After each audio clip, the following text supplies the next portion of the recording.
क्यों क्लास 12 के बच्चे सफ़र कर रहे हैं। Hi everyone, I am Stuti and I am also very disappointed by my CBSE class 12th results. I was not thinking कि मैं ऐसी वीडियो बनाऊं जो कि बहुत ज़्यादा कंट्रोवर्सी हो regarding CBSE results, but I am very frustrated now and I had to make this video. Because the thing that CBSE done to the students is not very acceptable. I am also very disappointed and other students are also very disappointed. I am very frustrated. So I was just thinking कि class 10th और 12th दोनों के results bye OSM check हुए हैं, but class 12th के results में इतने ज़्यादा फॉल्ट्स, इतने ज़्यादा मिस्टेक्स क्यों हुए हैं, क्यों क्लास 12 के बच्चे सफ़र कर रहे हैं। And here comes the main problem, सिर्फ साइंस स्टूडेंट्स ही सफ़र नहीं कर रहे हैं। हर जगह साइंस स्टूडेंट्स को दिखाया जा रहा है कि फ़िज़िक्स में इतने ज़्यादा नंबर कम है, केमिस्ट्री में इतने ज़्यादा नंबर कम है, मैथ्स में इतने ज़्यादा नंबर कम है। But what about arts and commerce stream students, उनको भी सफ़र करना पड़ रहा है। अकाउंट्स में इतनी ज़्यादा मिस्टेक है, हिस्ट्री में इतनी ज़्यादा मिस्टेक है, पॉल साइंस में इतनी ज़्यादा मिस्टेक है, बिजनेस स्टडीज़ में इतनी ज़्यादा मिस्टेक्स है, उसके बारे में तो कोई बात ही नहीं कर रहा है। आई नो दैट साइंस वालों के लिए इतनी ज़्यादा बात क्यों करी जा रही है, क्योंकि उन्हें 75% का क्राइटेरिया पूरा करना होता है for getting a college in JEE। But what about commerce and arts students, उनको भी तो कॉलेज चाहिए ना, उनको भी तो कोई क्राइटेरिया पूरा करना होगा। When I talked to some of my friends, they told me कि उनके आर्ट स्ट्रीम में इतनी ज़्यादा फॉल्ट है रिजल्ट्स में।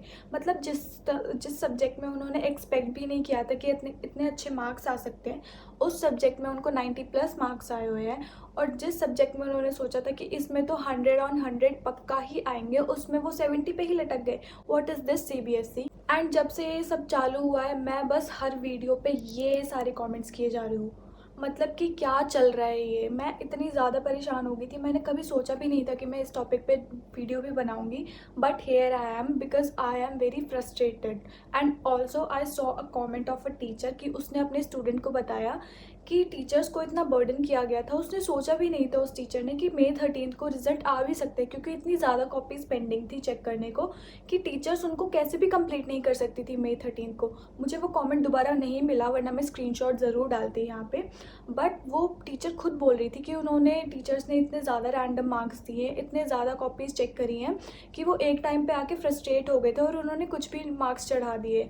और मैंने खुद अब रील्स वगैरह पे, वीडियोस वगैरह पे इतना ज़्यादा चल रहा है कि हर कॉपी में रिटर्न पेज पे भी ब्लैंक पेज दिखा रहे हैं। मेरे को अगर उसका स्क्रीनशॉट मिलेगा तो मैं यहाँ पे ज़रूर लगाऊंगी। But what is this CBSE, this is not done, this is not accepted by a world wide accepted board. And जब CBSE का ट्वीट आया था कि आप रीवैल्यूएशन के लिए डाल दो, फिजिक्स केमिस्ट्री मैथ्स में बहुत ज़्यादा देखा गया ऐसा कुछ, तो उनका ट्वीट आया था। हमें भी पता है कि रीवैल्यूएशन के लिए डालना होता है, और जो आपने फ़ीस कम करी है, आपके पोर्टल तो चल नहीं रहा है कि हम रीवैल्यूएशन के लिए डाल भी पाए। मैंने भी सोचा था कि मैं अपना बिजनेस स्टडीज़ का और इंग्लिश का एग्ज़ाम दोबारा रीवैल्यूएशन के लिए डालूंगी, but the site is not working at all, क्योंकि CBSE ध्यान ही नहीं दे रही है। क्या हो रहा है भाई CBSE को। मतलब जो उन्होंने ट्वीट किया था उसकी कोई ज़रूरत भी नहीं थी। हमें पता है कि हम रीवैल्यूएशन के लिए जा सकते हैं, और मेरा रीवैल्यूएशन से मन इसलिए उठ गया क्योंकि मैंने ये देख लिया। And when I saw this, मेरा इंडियन एजुकेशन सिस्टम पर से एकदम विश्वास ही उठ गया। अब मुझे पता चल रहा है कि बच्चे इंडिया छोड़ के बाहर अब्रॉड क्यों पढ़ाई करने के लिए जाते हैं, इस वजह से। मतलब कि जो CBSE ने किया है ना, this is the cherry on the top of NEET paper leak. I will not go deep into this topic, क्योंकि पहले ही मैं बहुत ज़्यादा बोल चुकी हूँ, and I will not go so deep. और आपका जो भी मन है बोलने का, comments are open for you, I will reply to every comment. And yeah, this was it. Thank you CBSE।